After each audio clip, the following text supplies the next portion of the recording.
Oke, kita mulai aja ya. Selamat malam. Assalamualaikum warahmatullahi wabarakatuh. Gimana? Layarnya oke ya? Layar suara oke? Cek cek.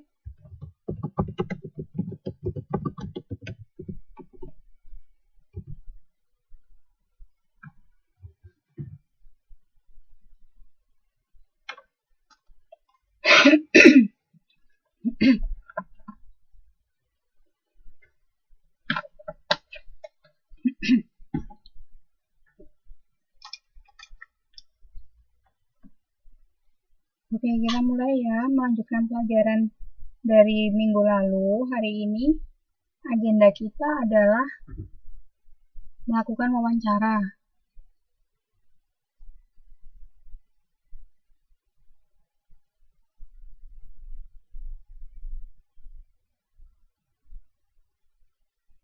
Garis besar materi yang akan kita ajarkan adalah pertama menulis wawancara, kemudian membuat kalimat tanya dalam wawancara.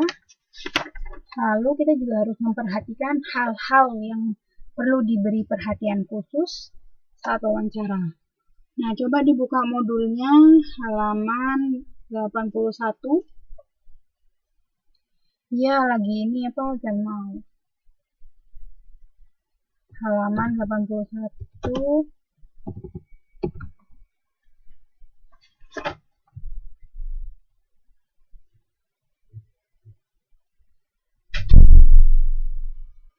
Kita akan belajar menulis hasil wawancara. Namun sebelum kita melanjutkan materi dari lanjutan yang minggu lalu, sedikit review ya. Yang minggu lalu soalnya yang masuk cuma 5 kalau nggak salah. Seingat saya cuma sedikit pokoknya. Jadi kita review sedikit. Pertama, wawancara itu apa? Jadi wawancara itu merupakan salah satu cara untuk mengumpulkan data atau memperoleh informasi. Nah, bagaimana caranya? Dengan cara mengajukan pertanyaan kepada informan atau narasumber. Itu wawancara. Ada 2 jenis wawancara. Yang pertama adalah wawancara terstruktur dan wawancara bebas. Kemarin di pertemuan minggu lalu sudah saya berikan contohnya apa yang wawancara terstruktur dan apa juga yang wawancara bebas. Mungkin untuk teman-teman yang kelewatan materi minggu lalu bisa dibuka lagi YouTube-nya. Jadi nggak menghabiskan waktu untuk review dari awal. Oke. Nah, kemarin ada 5 hal yang harus diperhatikan saat wawancara. Yang pertama adalah kerahasiaan sumber informasi dan berita yang diberikan. Nah, kenapa kok harus dirahasiakan? Karena tidak semua narasumber ingin dipublikasikan identitasnya. Nah, contohnya kemarin saya sudah berikan adalah misalkan kita mengangkat tema tentang PSK. Nah, biasanya orang-orang yang akan tampil di talk show atau wawancara itu nanti narasumbernya akan diberi topeng atau mungkin suaranya itu diblurkan. Nah, seperti itu. Lalu kemudian kecermatan saat mencatat. Terutama nanti waktu mencatat tanggal-tanggal penting atau mungkin tempat-tempat penting ya. Nah, itu jangan sampai keliru. Kemudian dampak sosial jika wawancara itu disebar.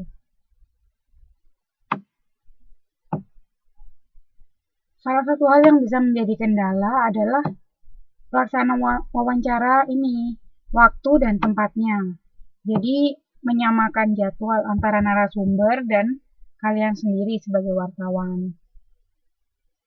Kemudian yang terakhir adalah keberlanjutan hubungan antara narasumber dan kalian. Oh iya, ngomong-ngomong kemarin materi yang minggu lalu sudah di-download ya.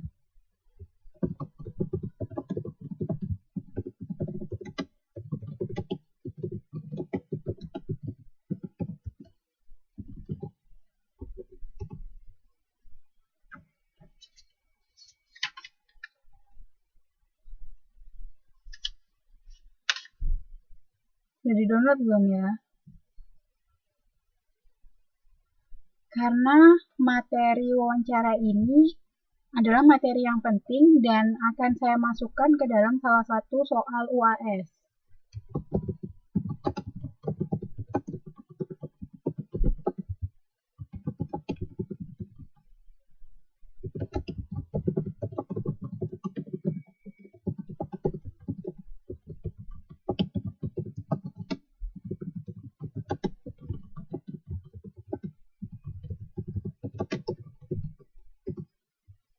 Iya, jadi nanti kalau yang ketinggalan minggu lalu di-download lagi aja.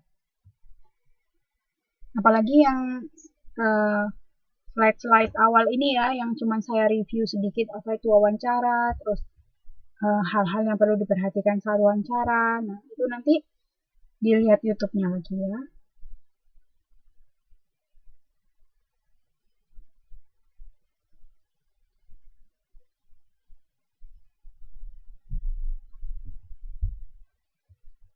Nah, kalau ini materi yang baru. Oke, selamat malam Mbak Nikma. Sekalian saya catat presensinya.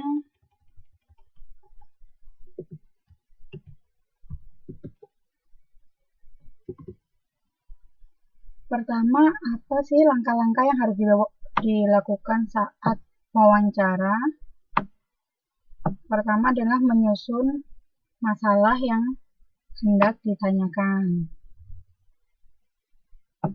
Nah, pertama ini menentukan tujuannya.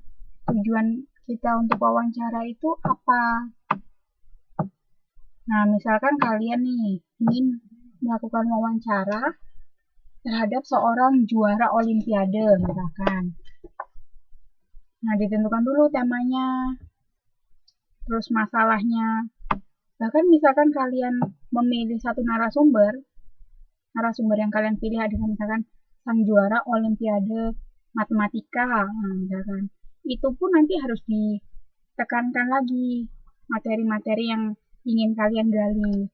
Misalkan kalian ingin menekankan pada saat perlombaan itu bagaimana kondisinya, misalkan bagaimana ketegangannya, atau mungkin orang-orang siapa saja yang si sang juara ini temui pada saat event tersebut. Atau mungkin kalian bisa tanya persiapan-persiapannya. Persiapan sang juara ini untuk melakukan belajarnya itu bagaimana, atau mungkin dia ada metode-metode latihan soal, atau mungkin motivasi-motivasi sang juara tersebut. Nah, jadi harus ditentukan dulu arahnya mau kemana yang lebih digali itu. Saya tulis ringkasannya di sini ya.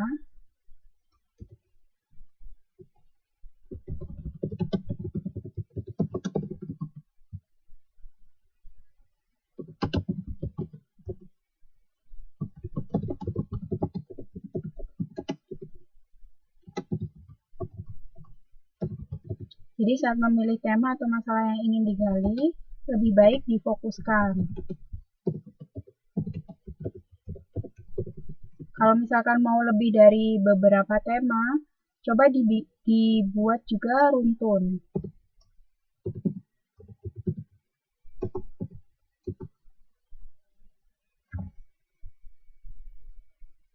Nah, setelah kita sudah tahu mana atau hal-hal apa saja yang akan kita fokuskan, hal-hal apa saja yang akan kita gali, langkah kedua adalah menyusun skenario wawancara. Nah, misalkan seperti yang contohnya tadi, kita kan mau tanya misalkan persiapan-persiapan apa saja yang dilakukan sang juara ini. Nah, kita menyusun pertanyaan pertama, misalkan,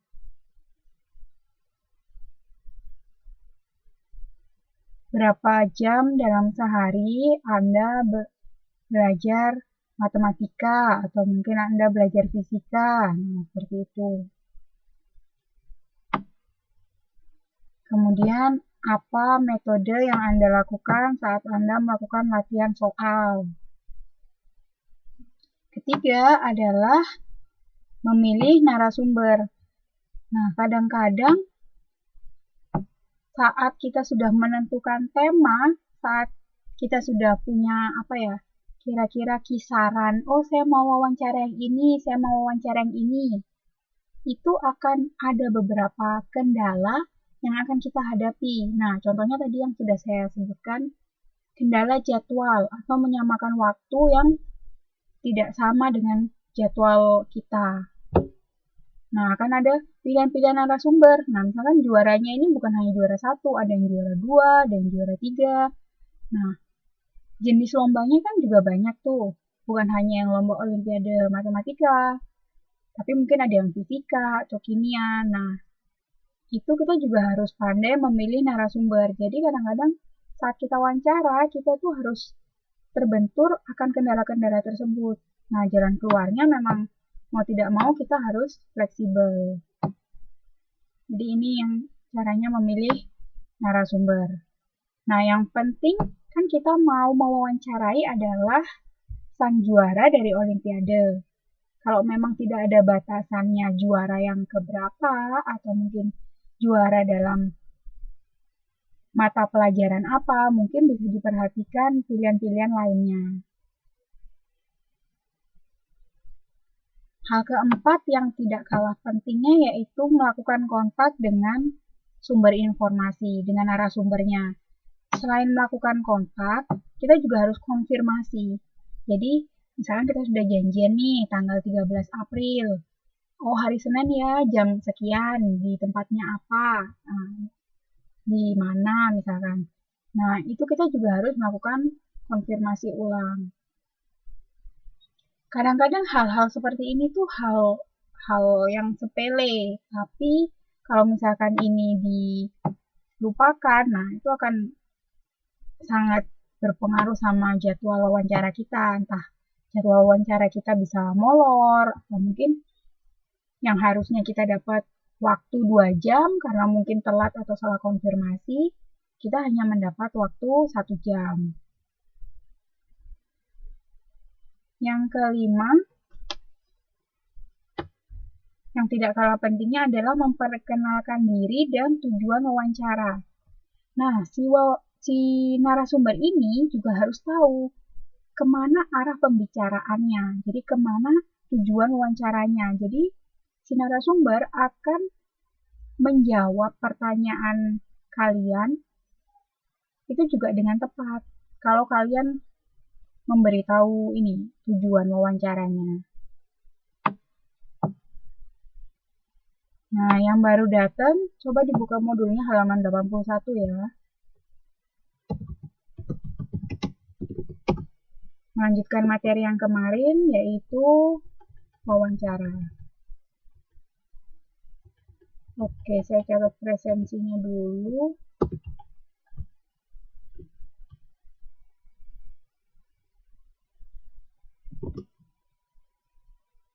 Kemudian langkah selanjutnya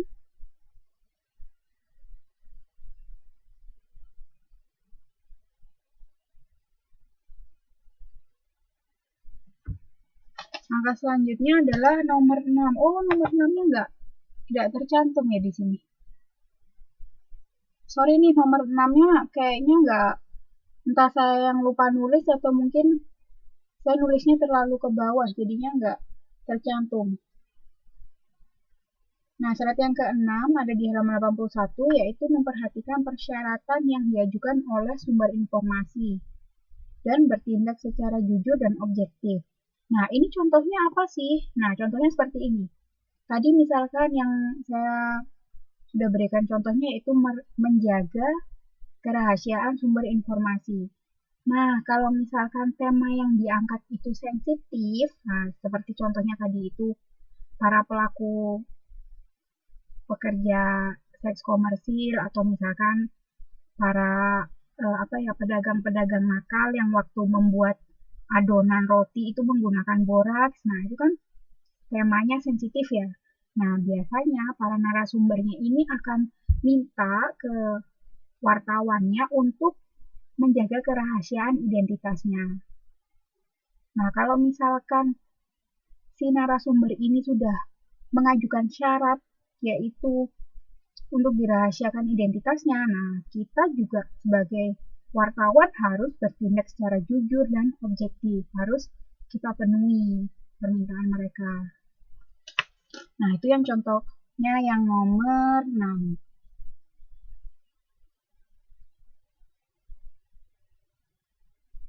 Kemudian yang nomor 7 itu adalah meminta izin ketika merekam. Nah, ini juga kadang-kadang halnya sepele, tapi kita sebagai wartawan harus tetap meminta izin kepada mereka. Apalagi misalkan kita menggunakan perekam video. Nah, kadang-kadang orang ini kan juga tidak mau image-nya rusak ya, setelah ikut wawancara malah image-nya rusak. Kadang-kadang mereka harus berdandan atau mungkin mereka harus menyiapkan baju yang kelihatan formal. Nah, seperti itu.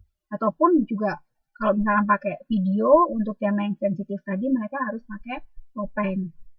Nah, hal seperti itu yang harus kita kemukakan, harus kita waktu kita bernegosiasi dengan mereka itu harus kita tunjukkan apa yang akan kita lakukan. Oh, saya akan merekam menggunakan video, atau oh, saya akan merekam menggunakan suara saja. Nah, seperti itu.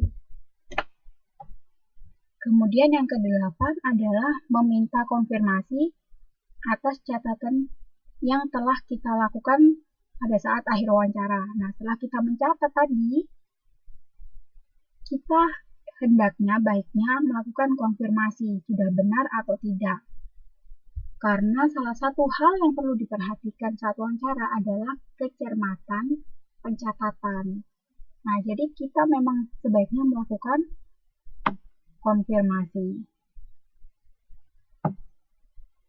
Nah, teman-teman ada yang punya pengalaman menjadi sumber wawancara kah?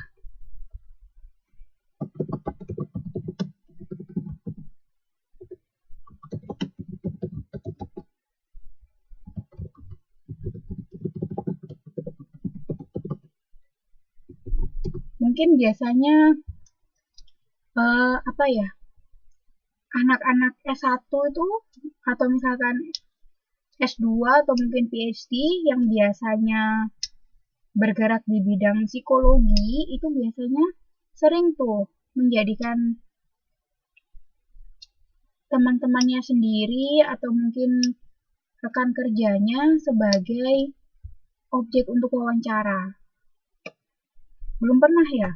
Oh, atau misalkan saya ingat nih, misalkan biasanya di TMS, di Taipei Main Station, biasanya banyak tuh mahasiswa-mahasiswa yang jurusannya biasanya kayak semacam psikologi atau mungkin bisnis, biasanya juga kesehatan bisa, itu tanya-tanya ke warga Indonesia. Jadi misalkan tanya nih tentang adaptasi adaptasi kita saat pertama kali datang ke Taipei itu bagaimana. Terus ada juga yang tanya adaptasi kita sebagai seorang muslim itu dalam lingkungan baru tuh adaptasinya bagaimana.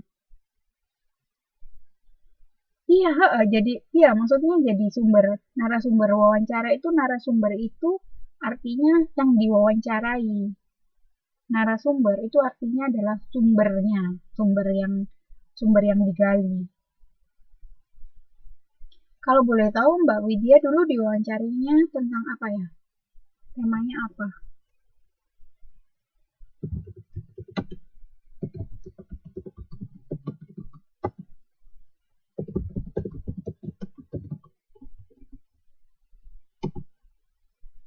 Biasanya sih kebanyakan itu ya, kalau misalkan di Taiwan ini yang saya tahu teman-teman mahasiswa itu seringnya tanyanya subjeknya seperti itu tadi, adaptasi kita di Taiwan sebagai warga negara asing, atau mungkin adaptasi kita sebagai orang ini beragama Islam, bagaimana caranya kita memilih makanan, atau mungkin caranya kita beribadah, atau mungkin bagaimana cara orang lain itu melihat kita kalau misalkan kita pakai jilbab.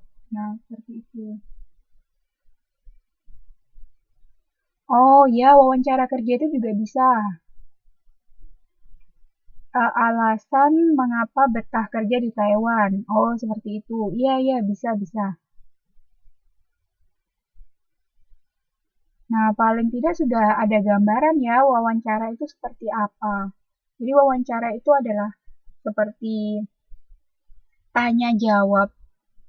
Seperti tanya jawab, kalau misalkan kalian ada yang di posisi sebagai narasumber, kalian tuh seperti dikorek informasinya.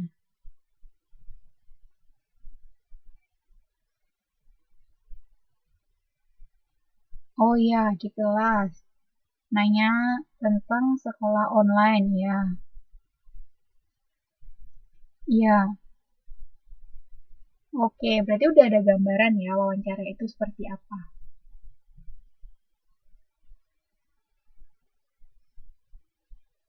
Nah, ini tadi langkah-langkah wawancara yang 8 langkah ini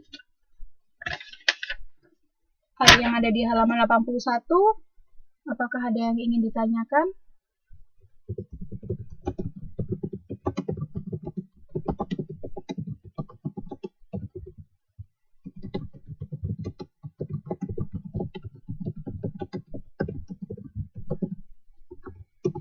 Di halaman 81 mulai dari yang materi minggu lalu ya, mulai apa itu wawancara, kemudian jenis wawancaranya itu wawancara terstruktur ataupun wawancara bebas, kemudian hal-hal yang perlu diperhatikan dalam wawancara, yaitu ada 5 hal. Nah, kemudian materi yang hari ini adalah langkah-langkah wawancara. Untuk 3 topik itu, apakah ada yang ingin ditanyakan?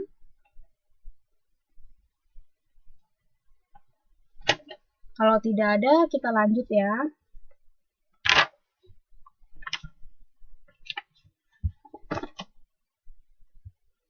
Nah, apalagi yang ini ya, untuk yang ke-8 ini sangat penting sekali, yaitu meminta konfirmasi atas wawancara. Oh iya, saya punya ada beberapa cerita. Mungkin kalian juga udah sering lihat ya ini. Ini saya ambil dari salah satu postingan Facebook teman saya yang ini menceritakan tentang bagaimana seorang wartawan mewawancarai narasumber, tapi nanti hasil wawancaranya itu menjadi halnya itu benar-benar beda dari konteks yang seharusnya. Nah, coba layarnya kelihatan nggak ya? Kalian bisa baca.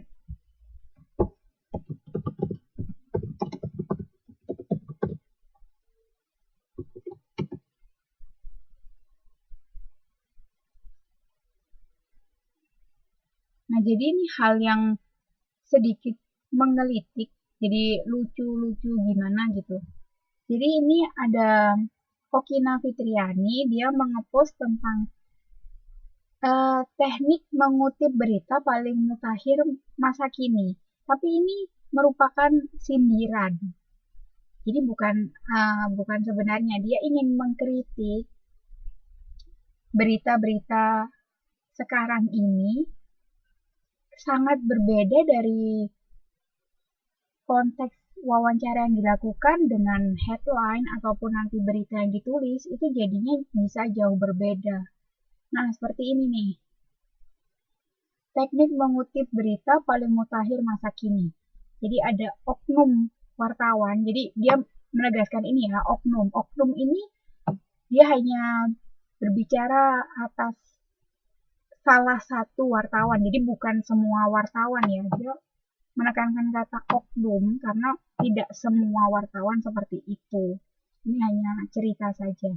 Jadi ada oknum wartawan, nah nanti disingkat W, lalu ada menteri disingkat M. Nah ini wawancaranya seperti ini nih. Jadi wartawan pertama menanyakan, Pak, Bapak lebih suka ayam goreng atau gulai kambing?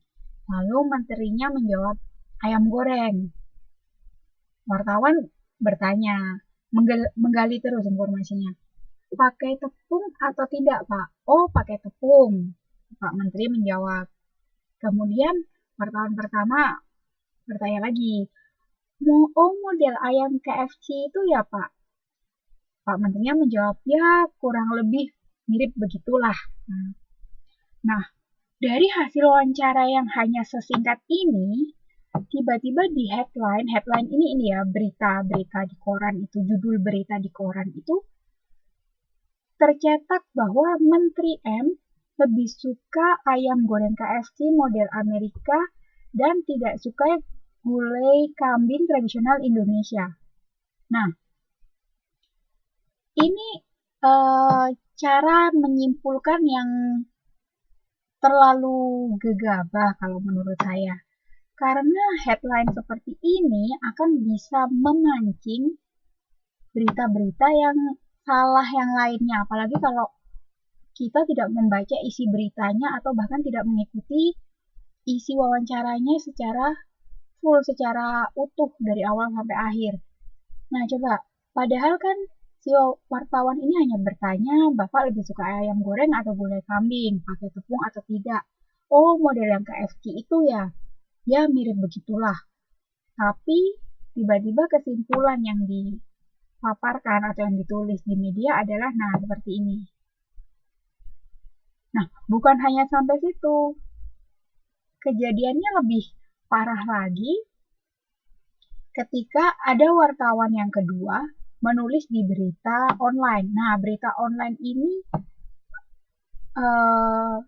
tidak semua bisa kita pertanggungjawabkan ya, apalagi misalkan waktu mereka register domainnya itu tidak menggunakan alamat yang jelas ataupun alamat yang valid. Nah, seperti ini. Wartawan kedua menulis terlalu gaya hidup Menteri M ke barat-baratan. Nah, ini udah menjadi hal yang menyimpang ya dari konteks wawancara tersebut. Ditambah lagi ketika si B membuat status di Facebook, hati-hati Menteri M mendukung bisnis liberal kapitalis daripada pertumbuhan ekonomi kerakyatan. Nah, kita bahkan tidak tahu nih, si B itu apakah membuat status seperti ini, apakah hanya dari opini dia sendiri atau untuk memanas-manasi atau memperkeruh suasana atau mungkin ini bahkan lawan politik dari si Menteri M. Nah, kita tidak tahu jelas bagaimana atau apa motif dari si B itu. Nah, bisa dilihat ya semakin memanas ya, hanya dari wawancara Bapak suka ayam atau gulai saja bisa jadi seperti ini. Lalu wartawan ketiga menulis berita online abal-abal yang mencantumkan nama Islam. Menteri M benci pada daging kambing, makanan kesukaan Rasulullah. Nah, ini malah lebih radikal lagi. Nah, ini ceritanya lebih parah lagi di Twitter, dan ini ceritanya lebih menyebar bukan hanya di media cetak, tapi di media online juga, bahkan media sosial yang lainnya seperti Twitter. Nah, seperti ini. Upaya penyesatan akhlak. Nah, ini malah lebih membesar-besarkan masalah. Jadi pesan saya ketika nanti teman-teman melakukan wawancara, yang pertama adalah teman-teman harus melakukan konfirmasi. Kemudian tulislah berita itu sesuai dengan konteks wawancara yang teman-teman sudah lakukan. Jangan menyimpulkan atau mungkin membuat persepsi yang tidak mencerminkan konteks dari wawancara tersebut. Nah, itu yang pertama, saran saya jika kalian nanti melakukan wawancara. Saran saya yang kedua adalah ketika kalian membaca berita, nah coba itu dibaca beritanya dari awal sampai akhir. Jadi jangan cuma dibaca judulnya ataupun headline-nya. Setelah membaca berita, mungkin kalian akan men-share berita tersebut. Saat kalian men-share, itu kalian ada tanggung jawab tersendiri loh. Karena itu seperti kalian menyebarluaskan berita tersebut. Kalau kalian belum pasti atau belum jelas hal itu kebenaran dari berita tersebut, nah mungkin perlu dipertimbangkan kebijakan untuk men-share-nya itu perlu di-share atau tidak ya. Nah, seperti itu. Apalagi ketika yang keempat, kalian membuat status atau opini tentang berita tersebut. Nah, itu saran saya dari sindiran-sindiran ini ya. Nah, lalu bagaimana nih cerita selanjutnya?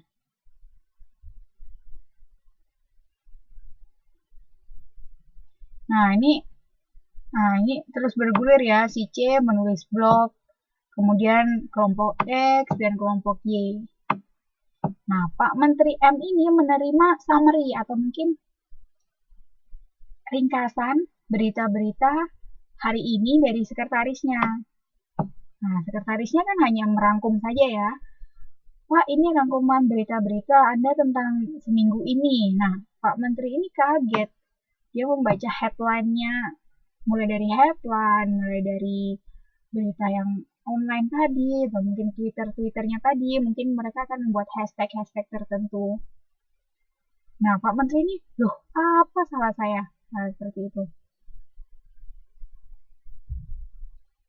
Nah, biasanya ini ceritanya akan berujung, misalkan nanti penasehatnya mengadakan bagaimana kalau kita mengundang seluruh wartawan makan bersama dengan hidangan kambing.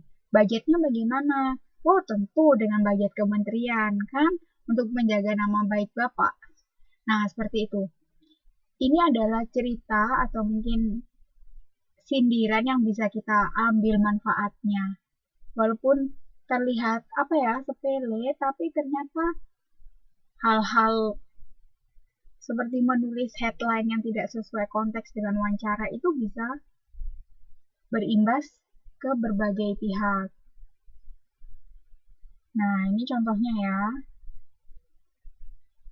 Bagaimana menurut teman-teman tentang kasus ini?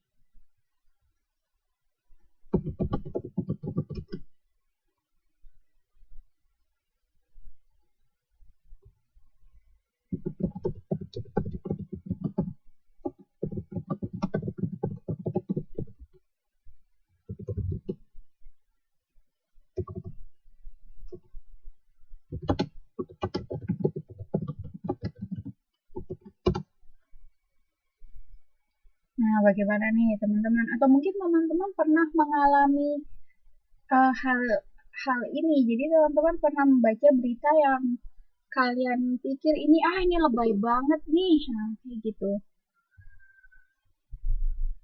Slide sebelumnya. Bentar ya.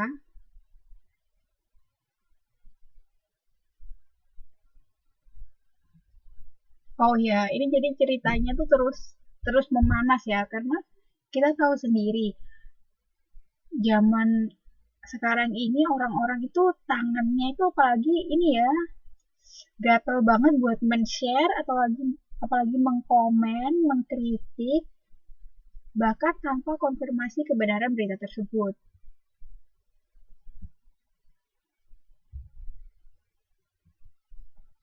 Belum lagi nanti komen-komen yang panas dan bahkan bisa mengundang konflik, padahal hanya sebatas Bapak lebih suka ayam atau gulai kambing.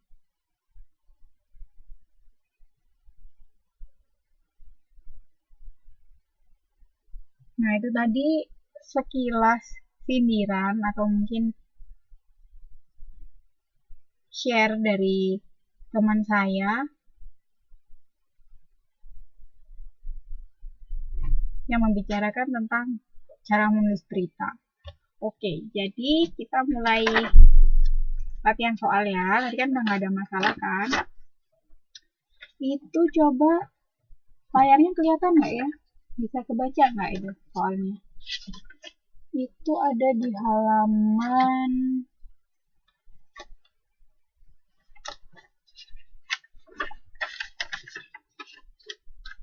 91.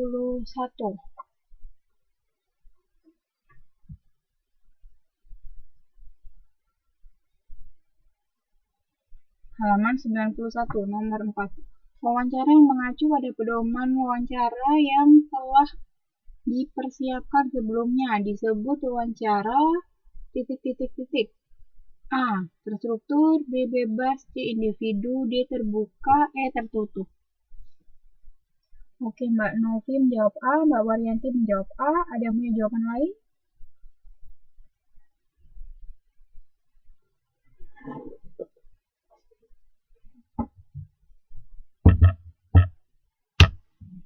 Oke, yang betul nomor 4 jawabannya adalah wawancara yang mengacu pada pedoman wawancara. Ayo, apa? Ada yang punya jawaban lain nggak? Itu ada di halaman 91 modul ke 7. Modul berapa ini?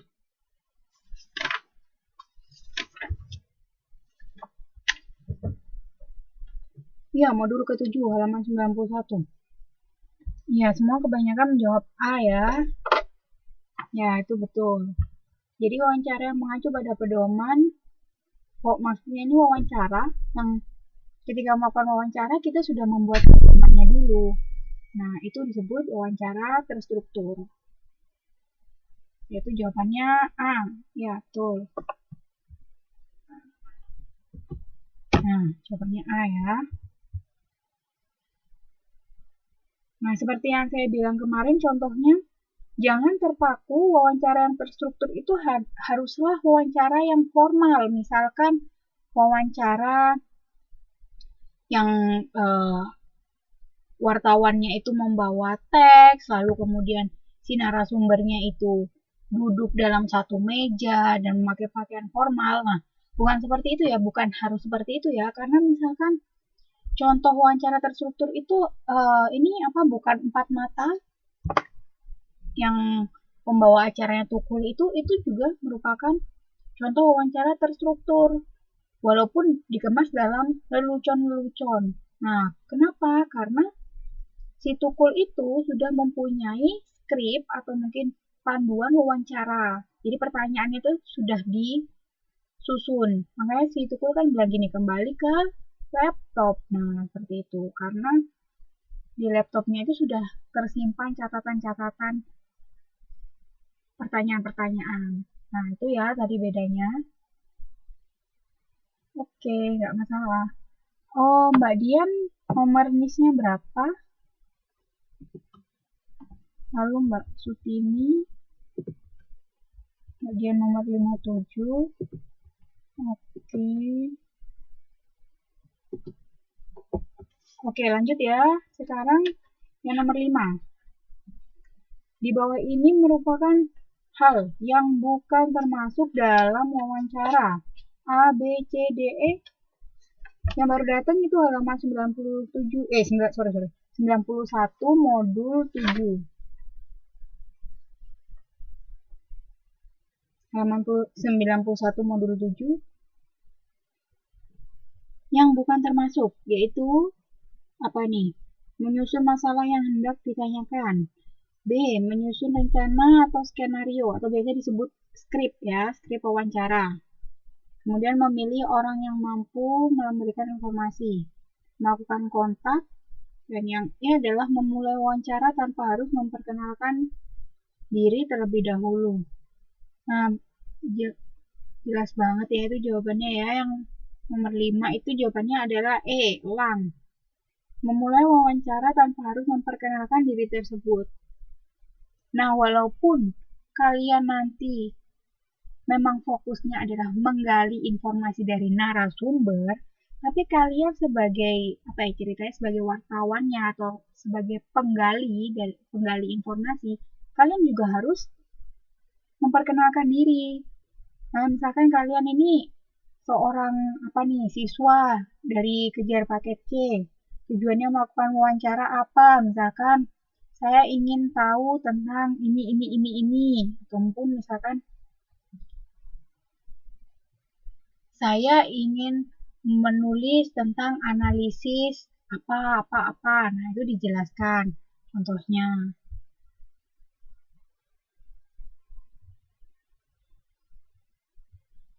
Jadi yang nomor 5 itu jawabannya E ya, elang.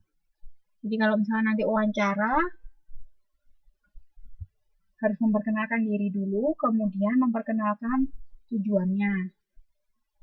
Nah, masih ingat nggak waktu dulu saya pernah minta tolong teman-teman untuk menuliskan karangan deskripsi yang tentang objek wisata di Taiwan. Nah, misalkan nih, kalian pilih yang objek wisata Chiang Kai-shek, misalkan. Nah, misalkan kalian orangnya benar-benar ini ya, berdedikasi. Kalian tidak mau cuman menuliskan apa yang kalian ketahui sudah, tapi kalian pengen menggali informasi, misalkan. Terus kalian tanya-tanya nih ke petugas yang di CKS-nya itu, misalkan tanya jam bukanya jam berapa, atau mungkin harga tiketnya berapa, atau mungkin jumlah pengunjungnya berapa. Nah, waktu kalian melakukan wawancara, nah kalian harus melakukan ini perkenalan. Pertama, oh nama saya misalkan Jasmine, saya adalah siswa kejar paket C di Taiwan semester 2. Saya ingin melakukan wawancara mengenai ketertarikan wisatawan mengunjungi objek wisata CKS, Chiang Kai-shek. Nah, seperti itu. Jadi sang narasumber itu juga bisa menghargai kalian dan akan lebih terbuka ke kalian. Jadi nggak curiga ataupun nggak merasa terganggu. Nah, itu tujuannya untuk memperkenalkan diri. Nomor 4 sama nomor 5 ada masalah? Atau masih ada yang bingung?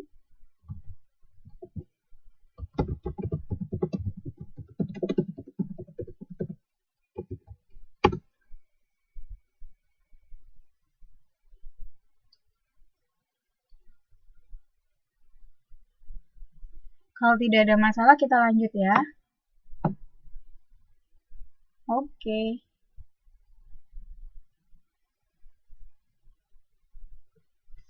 Nah, kita lanjut ke submateri yang kedua adalah membuat kalimat tanya dalam wawancara. Teman-teman untuk yang materi ini bisa dibuka halaman 95 modul 8. Halaman 95.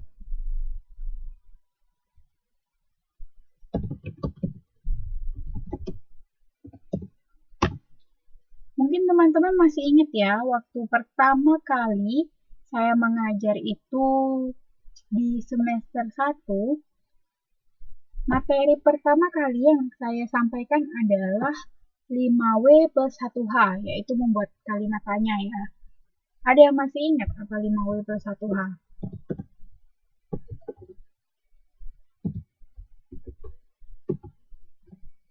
Nah, itu adalah basic atau dasar kalimat-kalimat tanya yang akan dipergunakan sepanjang waktu. Nah, itu harus diingat-ingat. Dan ini akan menjadi modal kalian untuk mewawancarai seorang narasumber. Ada yang masih ingat? Itu yang paling dasar ya. Dan malam ini di materi yang membuat kalimat tanya wawancara, 5W plus 1H ini akan dikembangkan lebih luas lagi. Ayo yang masih ingat 5W plus 1H?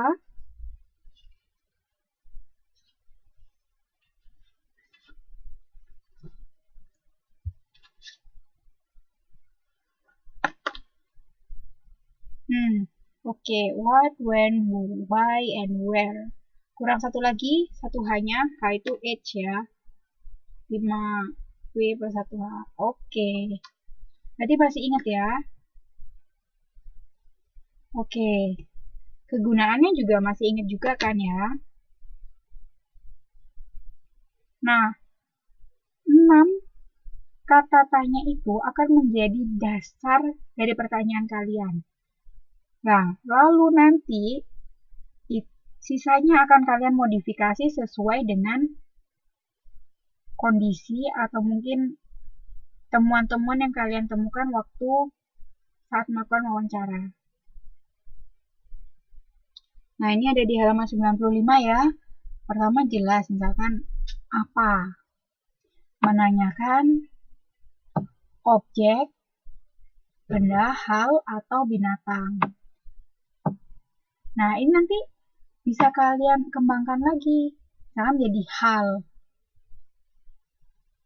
Seperti tadi contohnya yang pertama, kalian ingin mewawancarai seorang juara Olimpiade Matematika. Lalu pertanyaan kalian ingin tahu motivasi sang juara ini apa sih? Nah, berarti kata tanyanya, apa motivasi Anda untuk mengikuti kejuaraan lomba Olimpiade Matematika? Nah, itu contohnya. Tapi kalian yang paling penting adalah sudah tahu dasarnya, oh saya menanyakan apa untuk menanyakan objek atau hal.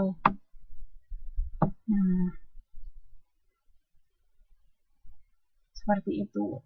Kemudian misalkan siapa? Siapa adalah menanyakan orang.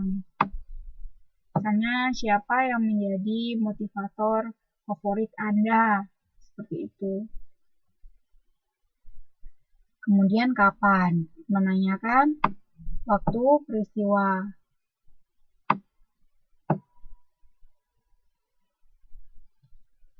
Nah, yang ini berapa? Ini merupakan penjabaran dari 5W plus 1H ini. Misalkan kalian nanti melakukan wawancara misalkan tentang korban kecelakaan atau mungkin korban kebakaran. Nah, kalian akan menanyakan misalkan berapa jumlah korban. Nah, seperti itu. Pertanyaan lain seperti di mana, bagaimana, mengapa, ini dasarnya saja nanti akan kalian modifikasi sendiri.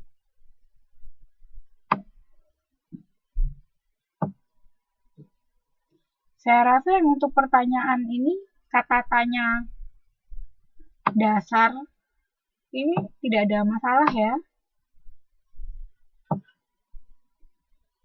Nah, ini adalah dasarnya kan 5W plus 1H.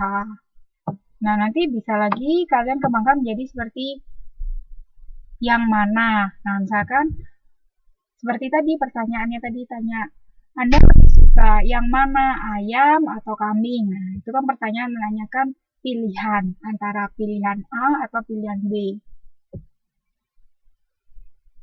Objek yang mana yang kalian lebih sukai? Misalkan yang A atau yang B, objek apa yang paling Anda sukai? Nah, itu adalah penjabaran-penjabaran dari pertanyaan yang 5W plus 1H ini. Yang penting kalau kalian sudah pegang 5W plus 1H ini, saya rasa nggak ada masalah lah.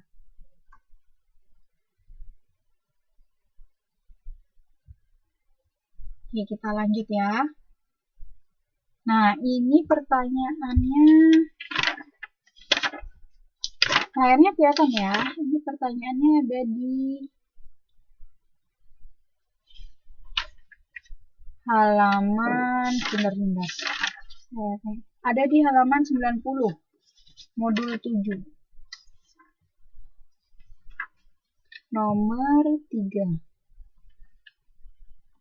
Kalimat yang kurang santun dalam wawancara untuk keberhasilan tokoh seni adalah.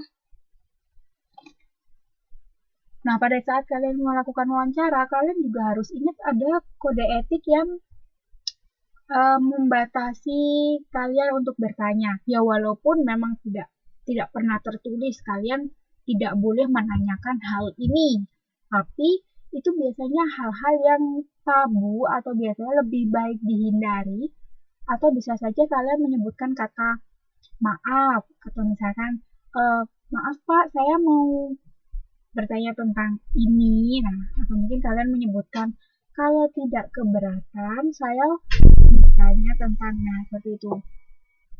Jadi saat menanyakan pertanyaan yang sensitif, kalian bisa menyebutkan kata maaf dulu atau permisi, nah tadi itu, atau menanyakan maaf bila tidak keberatan, nah seperti itu, sebelum menanyakan hal-hal yang tabu tersebut. Nah, ini adalah 3 kalimat tanya. Pertanyaan pertama, kapan Bapak menekuni hobi ini? Kemudian berapa hasil yang Bapak peroleh setiap tahun? Kemudian apakah faktor yang mempengaruhi Bapak untuk tertarik pada hobi ini? Nah, menurut kalian kalimat yang kurang sopan dalam wawancara, dan wawancara ini konteksnya mewawancarai seorang tokoh seni yang sudah berhasil ya. Nah, itu kalimat yang pertama. Yang mana? Apakah kalimat yang pertama, kedua, ketiga, pertama dan kedua dan ketiga? Kalimat yang ya ini seharusnya sih dihindari atau mungkin ya tadi itu permisi dulu. Oke, kebanyakan menjawab B ya, B, beta. Oke, kalau menurut saya pertanyaan yang kurang santun atau mungkin lebih baik dihindari ya pertanyaan yang B, yang kedua, yang beta ini ya, berapa hasil Bapak peroleh setiap tahun. Nah, karena tidak semua narasumber ingin menjabarkan atau ingin berbagi informasi tentang pendapatannya mereka. Nah, ini kalau misalkan kita sudah tanya dan beliau misalkan enggan untuk menjawab, kalian juga harus menghargai privasi beliau atau menghargai pilihan beliau untuk tidak berbagi informasi ini dengan kalian. Nah, seperti itu ya. Atau mungkin kalian bisa menutupinya dengan guyonan-guyonan. Jadi, misalkan tanyanya jangan yang serius gitu. Jangan tanya, wah Bapak 1 miliar berarti dapat dong ya setahun. Terus misalkan kalian ketawa atau misalkan pokoknya pertanyaannya itu dibumbui dengan guyonan-guyonan. Tapi itu kembali lagi kalau misalkan si narasumber memang benar-benar enggan untuk menjawab, kalian harus tetap menghormati. Oke, lanjut ya.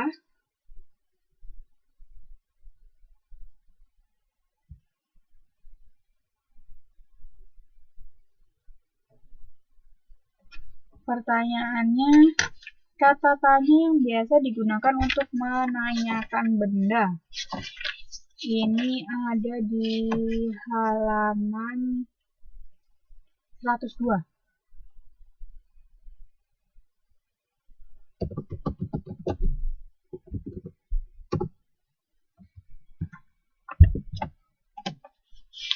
Halaman 102. Nah, coba tuh. Nomor 3 dulu. Ada di modul ke 8. Kata tanya yang biasa digunakan untuk menanyakan benda, hal, atau binatang adalah apa, mengapa, di mana, siapa, kapan. Jawabannya adalah ini, kata tanya yang biasa digunakan.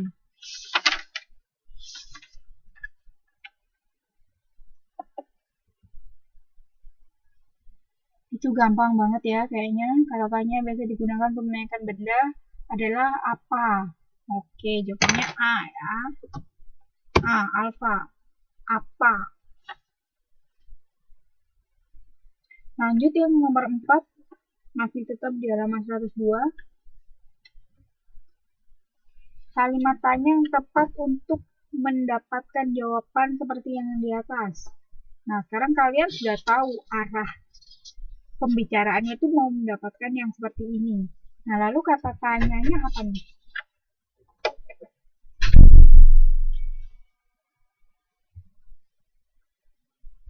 Menurut Laila, sedari TK prestasi Reida selalu menonjol.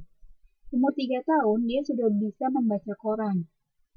Selain itu, ketika masih duduk di bangku sekolah dasar, Reida selalu menjadi juara umum dan kerap mengikuti lomba menggambar, cerdas cermat, dan baca puisi. Jawabannya adalah, ayo, coba yang nomor 4 jawabannya apa?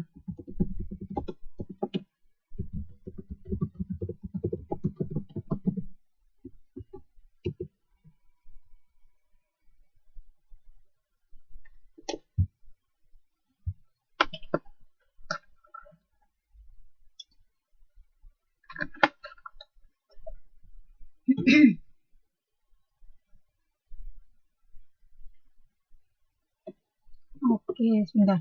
Saya lihat. Ini yang absen Yang hadir orang siapa ya yang belum saya absen? Takutnya kelewatan. Oke, sambil dijawab saya sambil ini ya, catat presensinya.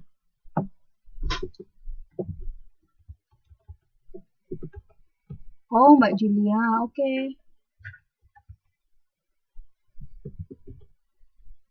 Oke, 12 orang ya. Bentar, cek dulu.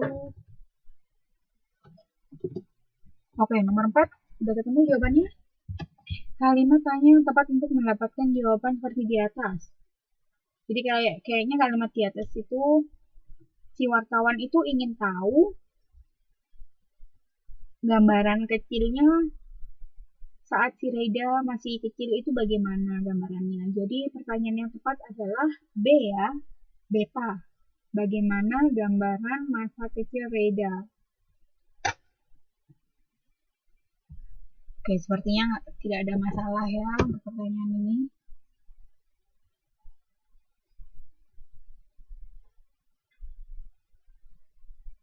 Nah, ini terlihat tidak layarnya. Nah, ini kita coba drill pertanyaan, tes pertanyaan dari yang materi-materi sebelumnya. Itu ada di halaman 76. Kritik yang tepat untuk paragraf di atas adalah halaman 76. Coba modul 6.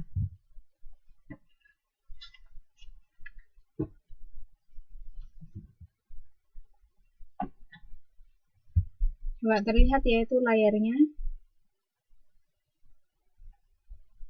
Kritik yang tepat diungkapkan terhadap paragraf di atas adalah sebelum meminum obat jangan lupa untuk membaca indikasi, aturan pakai, peringatan, kontradiksi, efek samping, cara penyimpanan, dan semua informasi yang tercantum dalam kemasan. Jangan lupa pula untuk meneliti dan melihat tanggal kadaluarsa. Jika dalam tanggal kadaluarsa terlihat hal-hal yang mencurigakan seperti ada tempelan, itu konsumer harus waspada. Kritik yang tepat adalah A. Indikasi, aturan pakai, dan yang lainnya kan sama saja. Bagaimana bisa membedakannya? B. Hal-hal seperti indikasi dan yang lainnya memang perlu diperhatikan. C. Konsumen memang selalu dirugikan, tetapi mereka bingung mau lapor kemana. D. Konsumen memang layak mendapat penerangan, tapi harap diimbangi dengan perhatian dari pihak terkait. E. Bagaimana meneliti dan melihat tanggal kadaluarsa jika kemasan yang palsu juga rapi. Menurut kalian yang mana tuh? Hampir mirip-mirip ya.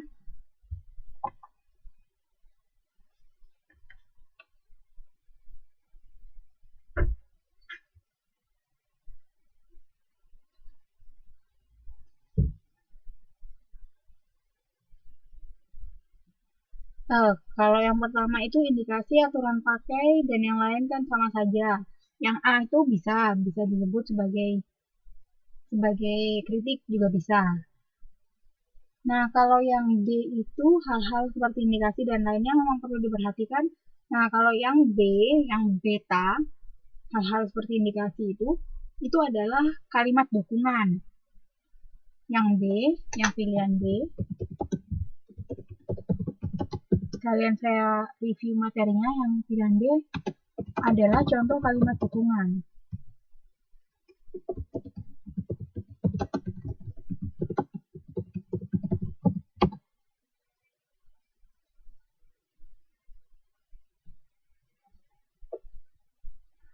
Nah, kalau yang C itu konsumen memang selalu dirugikan, tetapi mereka bingung mau lapor kemana. Yang C itu kritik tapi tidak berhubungan dengan tidak berhubungan dengan berita ini ya, karena tidak mencantumkan lembaga-lembaga tertentu, misalkan ada lembaga layanan masyarakat untuk tempat pelaporan, nah seperti itu.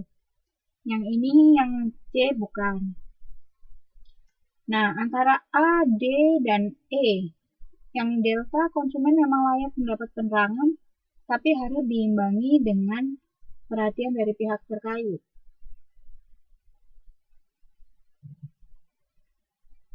Lalu yang E, bagaimana meneliti dan melihat tanggal kedaluarsa jika kemasan yang palsu juga rapi.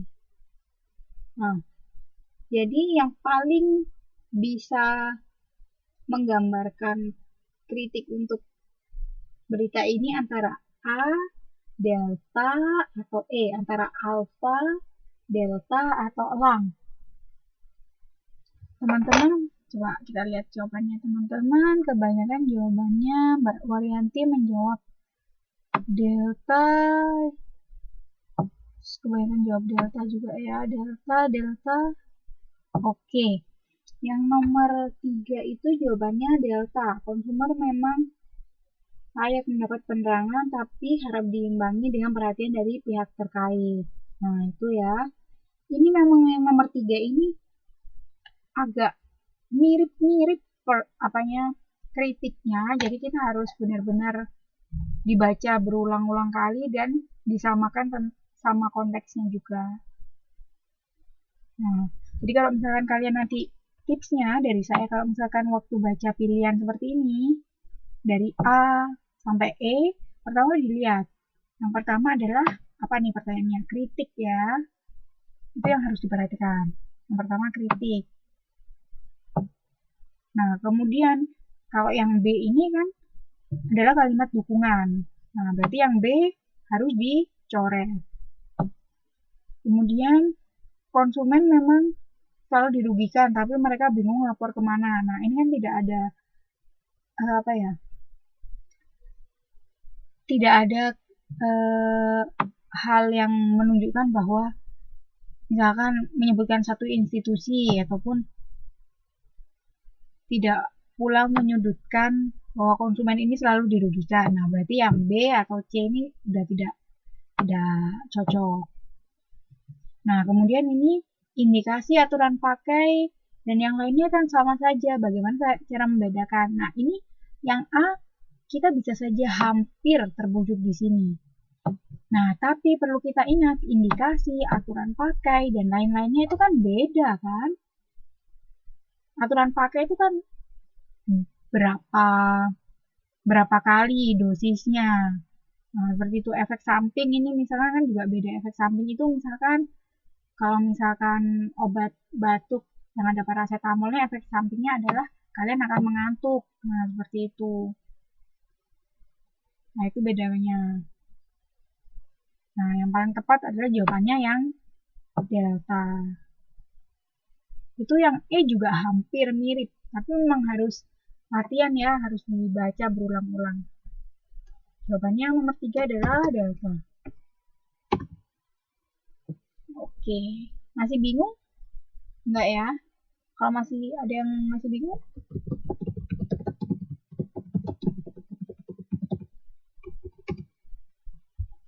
Itu ada di halaman 76, modul berapa nih?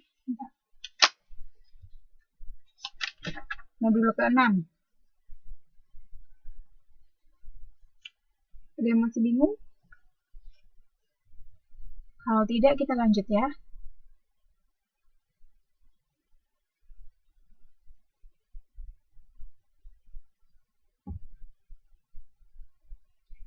Nah, untuk pertanyaan selanjutnya ada di halaman 9.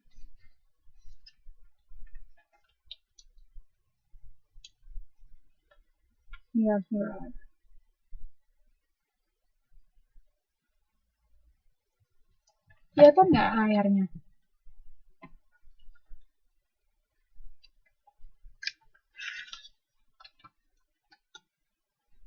Nah, kesimpulan paragraf di atas. A, B, C, D, atau E?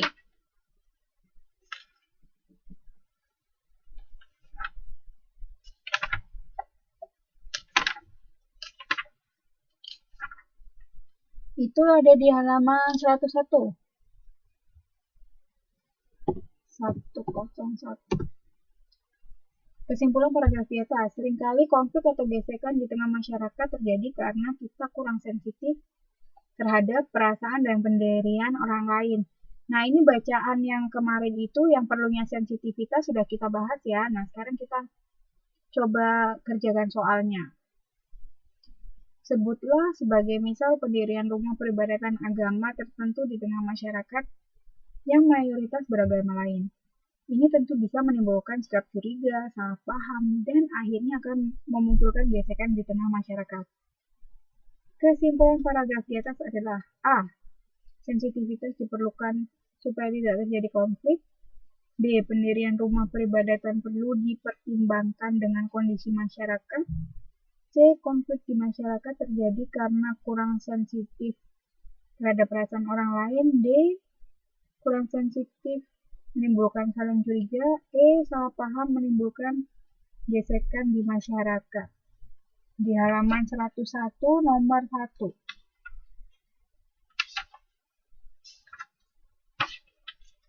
Itu modul yang terakhir ya. Modul 8 ya, modul 8.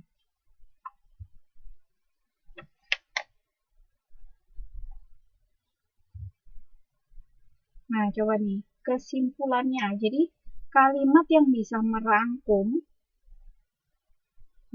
dari isi paragraf tersebut.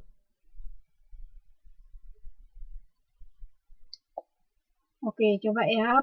Kalimat pertama dibaca nih.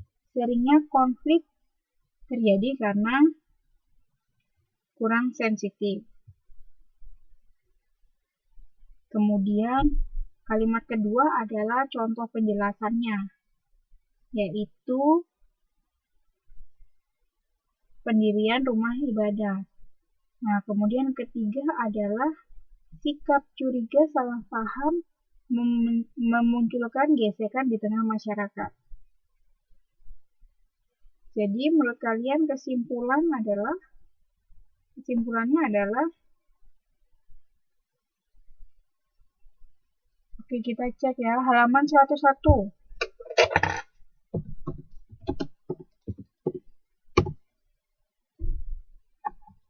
Oke, ada jawaban yang berbeda-beda ya. Nah, coba kita kaji bagaimana cara menarik kesimpulan itu bagaimana sih caranya. Nah, jadi kita lihat nih kalimat pertama, seringnya konflik atau gesekan karena kurang sensitif. Oke, kita tarik dulu kalimat itu, berarti kurang sensitif menimbulkan gesekan. Nah, kemudian kalimat kedua adalah contohnya ya, contoh kalimat penjelasannya.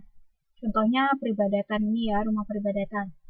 Nah, yang ketiga adalah lebih detail lagi. Jadi, sikap curiga, salah paham akan memunculkan gesekan di tengah masyarakat. Jadi, kesimpulan paragraf yang di atas adalah oke, jawabannya beda-beda, tapi kalau menurut saya jawabannya adalah yang A. Jadi, sensitivitas diperlukan supaya tidak terjadi konflik.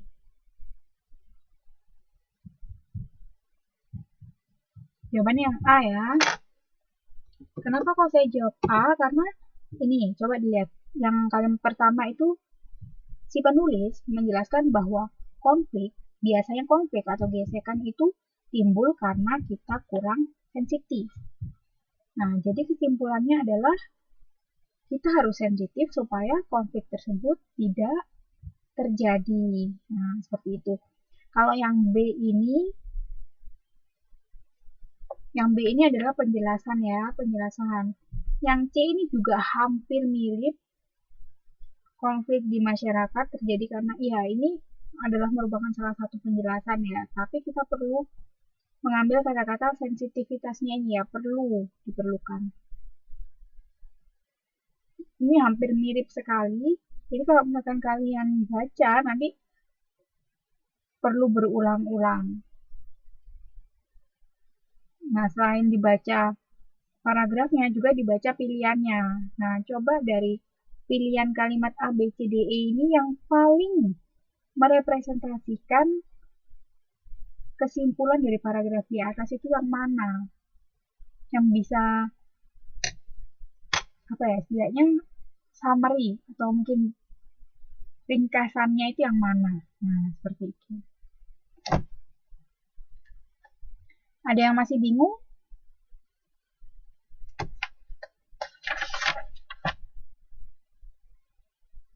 Kita lanjut yang ke nomor 2 ya. Kalimat persetujuan yang tepat. Ini halaman 102. Oke, kalau mau pamit. Waalaikumsalam. Halaman 102. Modulnya modul 8. Coba, kalimat persetujuan yang paling tepat di atas. Kita khawatir jika hal demikian terus berlangsung, cita-cita perdamaian dunia dan hidup penuh harmonis yang terus kita usahakan akan semakin jauh. Laksana jauh panggang dari api. Kehidupan yang damai dan harmonis tidak cukup hanya dengan toleransi. Tidak cukup hanya dengan kebebasan. Ia harus disertai dengan penghargaan dan penghormatan pada pihak atau orang lain.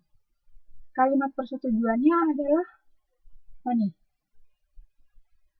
A. Toleransi dan kebebasan memang satu hal yang lama didambakan. B. Kehidupan yang harmonis sebenarnya bisa diciptakan oleh diri sendiri.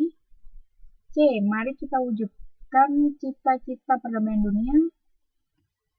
D. Perdamaian memang bisa diwujudkan dengan toleransi, kebebasan, dan penghargaan. E. Cita-cita perdamaian dunia tidak cukup hanya dengan toleransi dan kebebasan. Jawabannya adalah, nah ini nanti soal-soal seperti ini adalah gambaran kalian saat UNAS nanti. Jadi memang akan ada kalimat atau mungkin secuplik penggalan paragraf, lalu kalian harus menganalisa seperti apa kesimpulannya, apa idenya, atau mungkin bila kalian harus memberi kalimat persetujuan itu apa, bila harus memberikan kalimat kritik itu apa. Nah, seperti ini nanti contoh atau gambaran yang akan kalian hadapi saat UNAS. Jadi, perlu dipersiapkan ya dari sekarang. Oke, nomor 2 betul. Jawabannya kebanyakan delta, yaitu betul ya.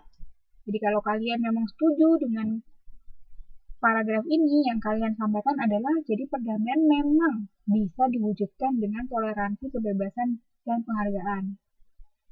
Nah, ini ya kalimat memang. Nah, berarti kalian menyetujui. Oke, memang bisa dilakukan dengan ini. Nah, seperti itu. Kalau yang kalimat elang, itu kalian seperti masih mengkritik. Jadi tidak cukup saja kalau misalkan toleransi dan kebebasan itu tidak cukup. Nah, seperti kalian tuh kurang puas dengan paragraf di atas. Kalau yang D, kalian menyetujui dan mengatakan bahwa iya betul memang seperti itu. Nah, seperti itu ya. Dari pertanyaan-pertanyaan tadi ada yang ingin ditanyakan?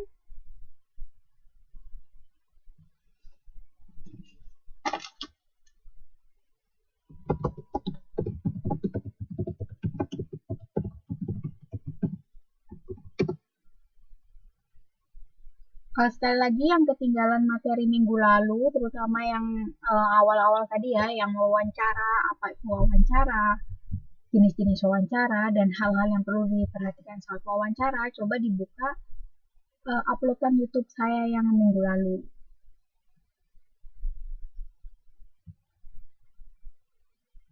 Oke, untuk pertanyaan-pertanyaan tadi, contoh-contoh soal tentang wawancara, lalu kemudian contoh kalimat persetujuan dan kalimat kritik, atau mungkin kesimpulan, apakah ada yang ingin ditanyakan?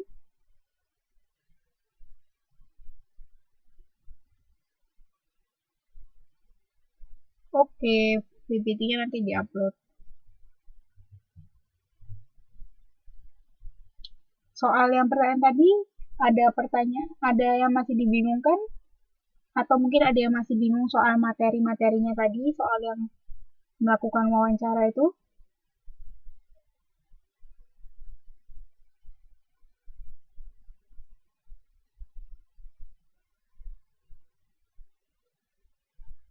Untuk persiapan selanjutnya, coba dibaca halaman 88, itu tentang cerita rakyat, kembalinya sang anak. Itu cerita rakyat, dibaca saja, tidak usah dijawab pertanyaannya, hanya dibaca saja karena kita akan besok menganalisa tentang latar ataupun nilai-nilai yang terkandung dalam cerita rakyat.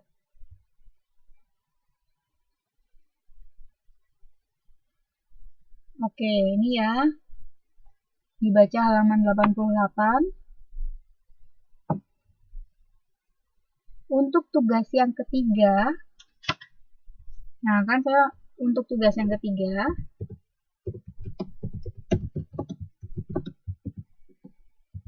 nanti akan saya upload hasil wawancara dari yang saya sebarkan kemarin tuh loh, hasil wawancara yang saya pasang poster atau bannernya, nanti akan saya sebarkan, saya upload hasil wawancaranya. Nah, kalian,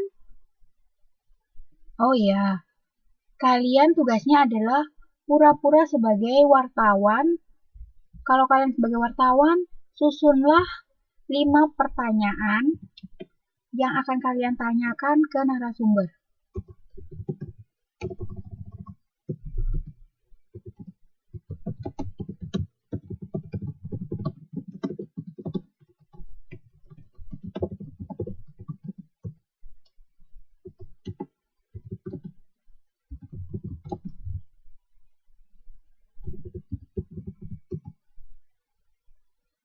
Oke, oh izin, oke.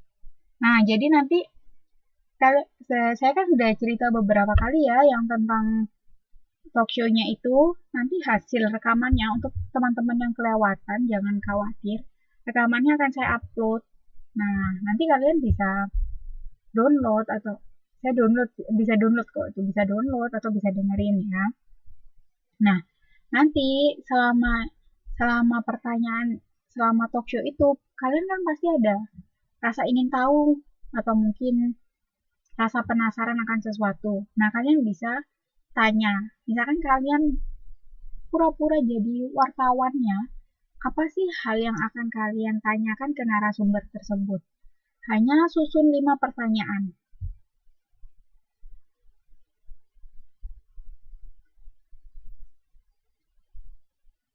Ada yang ingin ditanyakan? Wah, waktunya kurang 2 menit lagi nih.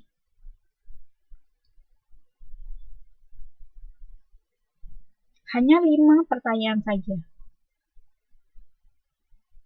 Jadi itu nanti wawancaranya kan durasinya kalau iya terserah. Jadi kalau misalkan jadi harus sesuai dengan konteks itu ya, konteksnya talk show-nya itu. Jadi misalkan kalian pengen tanyanya di yang pertanyaan apa kalian ingin tahu tuh. Misalkan kalian pengen tahu seperti Mbak. Kemarin Mbak Sri Haryanti tanya apakah Indonesia sudah siap atau belum menghadapi masyarakat ekonomi ASEAN. Nah, itu bisa dimasukkan dalam list pertanyaan kalian. Hanya susun 5 pertanyaan lalu kirimkan ke email saya. Dibuat jadi word gitu, jadi pertanyaan 1, 2, 3, 4, 5. Udah itu aja.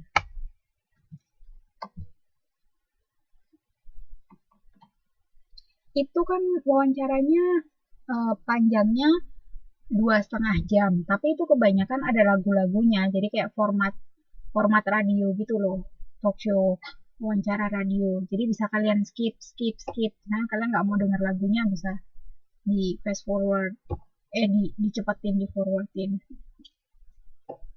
Sebenarnya wawancaranya tuh mungkin cuma hanya 1 jam, cuman kebanyakan itu ada lagu-lagunya, terus ada iklannya seperti itu. Oke, ada pertanyaan lain? Jadi saya titip 2 hal itu ya. Dibaca halaman 88, lalu kerjakan yang tugas ketiga itu deadline-nya, iya itu tugas ketiga, jadi deadline-nya tanggal 27. Saya kira gampang lah itu cuma mendengarkan mendengarkan talk show dan ada pertanyaan. Iya, betul. Yang di radio itu. Nanti saya upload, tinggal di download. Oke, tinggal 20 detik lagi nih waktunya.